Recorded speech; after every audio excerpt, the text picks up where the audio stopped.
Welcome back to my YouTube channel. আজি আমি নতুন এটা বেলেগ পাকঘৰত আছো কিচেনত আৰু মালিকনি পাকঘৰ মালিকনি মোৰ বাইদেউ আৰু আমি দুইজনী আজি ডিনাৰৰ কাৰণে ৰেডি হৈছো মানে কুকিং কৰিবলৈ দুইগৰাকীয়ে ৰেচিপি বনাম আপোনালোকক ধুনীয়াকে আজি ভালদৰে সেইটো কাৰণে আমি দুইজনীয়ে পুৰা প্ৰথমে আপোনালোকক দেখাই লৈছো আৰু কৈ লৈছো কি কি ৰেচিপি বনাম আপোনালোকে চাব ধুনীয়াকে আৰু আমি আলহী আহিছো কমেও ইমান মেম্বাৰ আছো আমি আলহী আহিছো তিনি গৰাকী তাৰপাছত এজন ল'ৰা তিনিগৰাকী গৈছো এজন ল'ৰা মোৰ দেতা আৰু মোৰ দাদাৰ ছোৱালী আৰু মই আমি আলহী আহিছো বাইদেউৰ ঘৰলে সেইকাৰণে বাইদেউ স্পেচিয়েল বনাবলৈ মানে লৈছে আৰু আজি স্পেচিয়েল বনিব এফালে দেখুৱা কেমেৰামেন হাঁহিছে এয়া আমি বাসমতি চাউল অলৰেডি 20 মিনিট তিয়াই কেনে ৰাখি থৈছো এতিয়া এইখিনি বইল কৰিম তাৰপাছত পোলাওটো বনোৱাৰ আগত পোলাও বনাবলৈ লৈছো পোলাও বনোৱাৰ আগত আমি ছাগলী মাংসৰ কাৰি বনাম গ্ৰেভি সেইটো কাৰণে ৰেডি কৰি লৈছো ইয়া মাংস পুৰা আছে এই বাগৰি গৈছে দেই তাৰপাছত আৰু কেৰাহী অলৰেডি এফালে গৰম কৰি দিছো আৰু এইবিলাক পুৰা মছলাবিলাক ৰেডি কৰি লৈছো কি কি ৰেডি কৰি লৈছো আপোনালোকক দেখাই দিছো দেই এইটো চব সোণৰ চামুচ মিট মছলা গৰম মছলা কালাৰ জলকীয়া আছে আৰু ধনিয়া পাউডাৰ আছে হালধি আছে ইফালে নহৰু আদা আৰু ইয়াত মই 3টা পিয়াজ গুৰি কৰি লৈছো লগতে পুৰা তাৰপাছত এইফালে পুৰা কেঁচা জলকীয়া কাটি লৈছো পিয়াজ আলু এইখিনি মাংসৰ কাৰণে গোটেইখিনি মই ৰেডি কৰি লৈছো আৰু কেৰাহী গৰম কৰি দিলো এতিয়া আপোনালোকক দেখুৱাম মই কেনেদৰে বনাইছো আপোনালোকে চাব তাৰপাছত আৰু এই মাংসটো প্ৰথমে খাচী মাংস বনিবলৈ টাইম লাগে ন সেইটো কাৰণে মাংস ফাৰ্ষ্টত বনাই লৈছো কিন্তু পোলাওটো স্পেচিয়েল হ'ব সেইকাৰণে পোলাওটো চাবলৈ আপোনালোকে একেবাৰে নেপাহৰিব কিন্তু দেই চাবই একদম পোলাওটো বনাম মানে নিৰামিষ পোলাও হ'ব ভেজ পোলাও আৰু এইটো মানে অলপ আনকমন টাইপৰ হ'ব ফাৰ্ষ্ট টাইম মই মানে এইটো ৰেচিপিটো চাম আজি বাইদেউৰ যোগেদি সেইটো কাৰণে আপোনালোকক কৈছো পোলাওটো আপোনালোকে চাবলৈ একদম মানে শেষলৈকে চাব কিন্তু দেই তেনেহ'লে আহক বনোৱা ষ্টাৰ্ট কৰো তেল গৰম হৈ গ'ল মই দি দিছো এতিয়া পিঁয়াজ আৰু জলকীয়া লগতে তেজপাত কেইটাও দি দিছো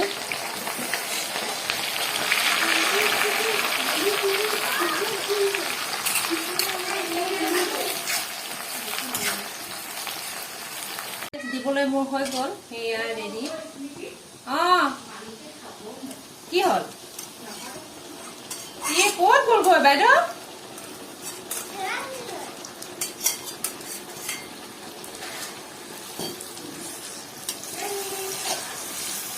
যোগ চাবলৈ যাওক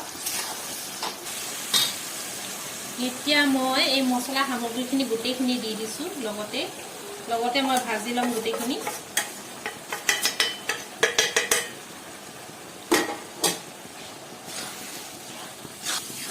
মছলাটো সিজিবলৈ মই অলপ পানী দি দিওঁ ইয়াত অলপ সিজাই লওঁ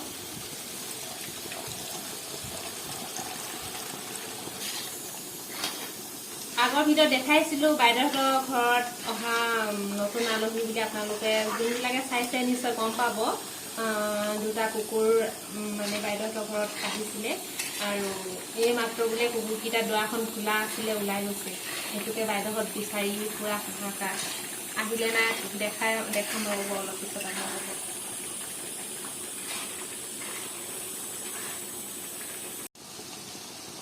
মাংস দিব পৰা হৈ গৈছে মোৰ গ্ৰেভিটো ভজা হৈ গ'ল মছলাখিনি মাংসখিনি দি দিম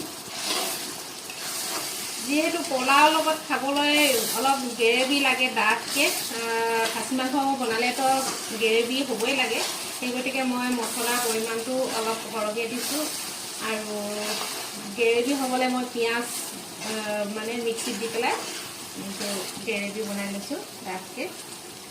আৰু মাংসৰ পৰিমাণটো বেছি আছে সেই গতিকে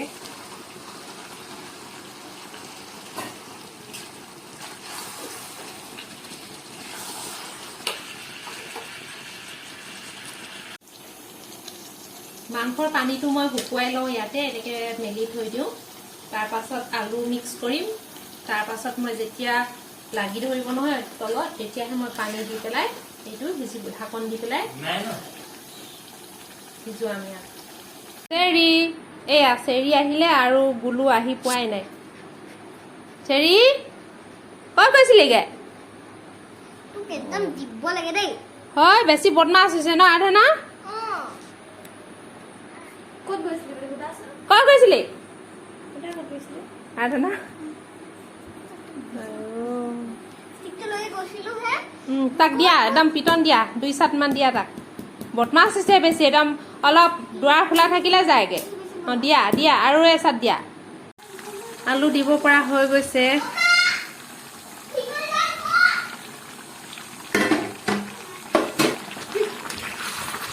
যোৱা বান্ধি কিনে লৈ আহা এতিয়া পানী দি পেলাই সিজিবলৈ দিম এয়া চব্জি হৈ আহিছে এতিয়া বিলাহী দি দিওঁ আৰু নমাবলৈ হ'বই আৰু অলপ পিছত নমাবলৈ হৈ গৈছে তাৰ আগতে মই গৰম মছলা অকণমান দি লওঁ গৰম মছলা মানে কি ইয়াত মই পিচি লৈছোঁ লং ইলাচি ডালচেনি খাচী মাংসত যদি এই বস্তুটো নিদিওঁ তেনেহ'লে বহুত উকা উকা লাগিব চব্জিখন হয় নাই সেইকাৰণে নমোৱাৰ অলপ সময় আগত মই দি লৈছোঁ তেতিয়া চেণ্টটো বহুত ভাল লাগিব খাচী মাংসৰ এয়া খাচী মাংস পুৰা কমপ্লিট হৈ গ'ল সিজা ইমান ধুনীয়া কালাৰ উঠিছে দেখিছেনে আৰু এইফালে আমি ৰেডি কৰিবলৈ ল'লোঁ পোলাও বনোৱাটো আৰু এইফালে মাংসৰ গেছ অফ কৰি দিম এইফালে আমি ডেক্সি পাতি দিলোঁ পোলাওটো প্ৰথমে আমি এই ঘি দি আপোনালোকে দেখিছে এইটো কি ঘি আছিলে বাইদেউ গোবৰ্ধন ঘি এই ঘি দি আমি ভাতটো ফ্ৰাই কৰিম এইটো দেখিছেনে এইটো ঘি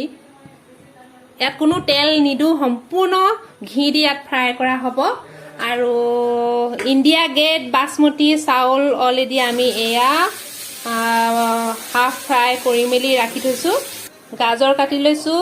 ফ্ৰেঞ্চবিন এই ধৰণে কাটি লৈছোঁ পাতলা পাতলাকৈ তাৰ পাছত এইফালে আছে আমাৰ গ্ৰীণ মটৰ আৰু এইফালে আছে তেজপাত ইলাচি ডালচেনি লং ষ্টাৰটো আছে আৰু এইটো কি বাইদেউ ডাঙৰ ইলাচি দুটা এইখিনি আমি দিম ইয়াত বেছি গৰম হৈ গৈছে এতিয়া আমাৰ বাইদেৱে বনাব দেই মই আজি ফাৰ্ষ্ট টাইম চাইছোঁ এই ধৰণে মই বনোৱা নাই অৱশ্যে এতিয়া বাইদেৱে বনাব আৰু মই দেখুৱাই গৈ থাকিম আৰু কৈ থাকিম কি কি দিছে সম্পূৰ্ণ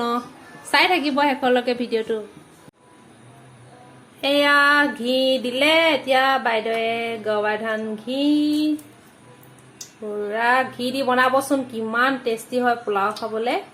আৰু এই ঘিটোতো বেছিয়ে টেষ্টি ন বাইদেউ গোন্ধটো ভাল লাগে ন বহুত এতিয়া মই দেখাই গৈ থাকিম আপোনালোকে ট্ৰাই কৰিব সেয়া বনাইছে বাইদেৱে এয়া ঘি দিয়া হৈ গ'ল এই 1 কেজি চাউলত পুৰা ঘি কিমান দিলে বাইদেউ ক'ব 3 চামুচ দিলে ন ডাঙৰ চামুচত ন পুৰা টেবুল স্পুন এতিয়া প্ৰথমতে মই তেজপাত দিম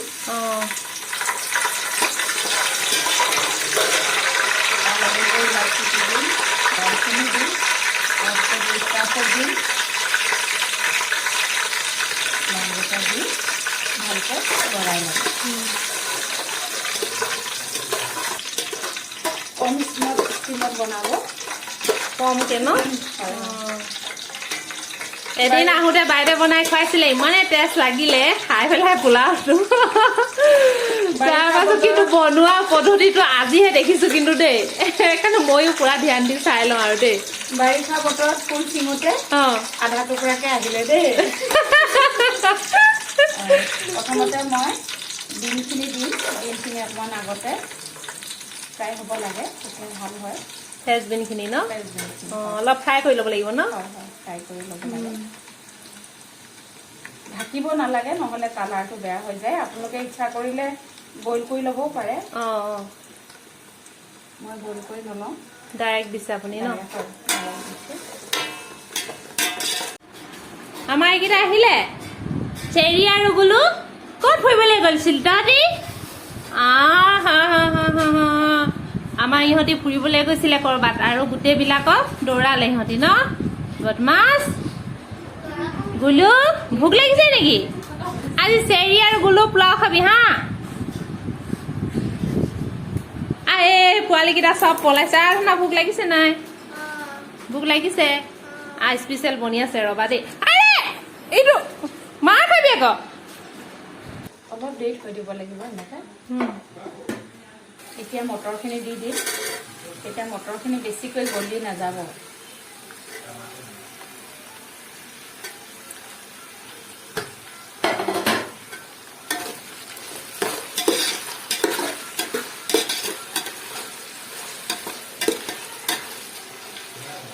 আমি এতিয়া নিমখ নিদিওঁ নহ'লে কালাৰটো বেয়া হৈ যায়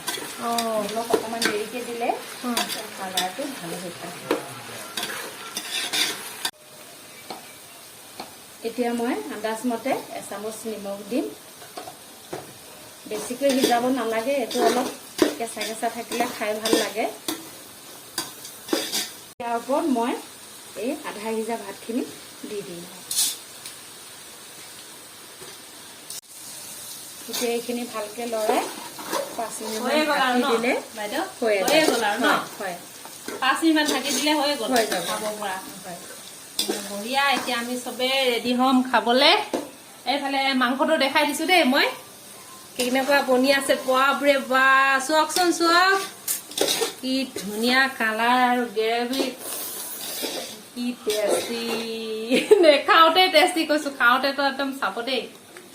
অকণ এনেই ঢাকি থৈ দিম 10 মিনিটৰ কাৰণে ঢাকি ৰাখিছো তাৰ পাছত হৈ যাব আমাৰ সম্পূৰ্ণ ৰাইজসকল পুৰা পোলাও আৰু মাংস বনোৱা পদ্ধতিটো খতম এতিয়া খাবলৈ বহি গৈছো টেবুলত পুৰা স্পেচিয়েলকে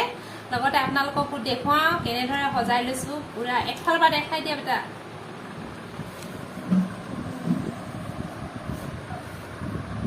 এয়া ডেকৰেশ্যন কৰি লৈছো কেনেকুৱা লাগিছে ডেকৰেশ্যন মাংস এফালে আছে মিঠাই দৈ আছে আৰু এতিয়া খাম কেনেকুৱা হৈছে খাই দেখুৱাম দেই আপোনালোকক এতিয়া আৰু চাওকচোন মোৰ থালিখন পুৰা কি থালি বুলি কয় এখন কি থালি বুলি কয় কাঁহৰ গম পাইছো ইমান ডাঙৰ প্ৰকাণ্ড পুৰা ডাঙৰ থালি লৈ লৈছো চবচে বেছি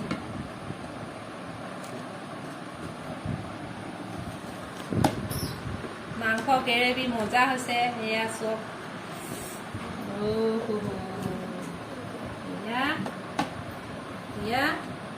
খাম আৰু শেষত এয়া খাবলৈ ললো দেখাইছো আপোনালোকক আৰু গোটেই মেম্বাৰ বিলাককো দেখাই দিছো কোনে কোনে খাইছে আমাৰ এই গোটেই পোলাও খোৱা পাৰ্টি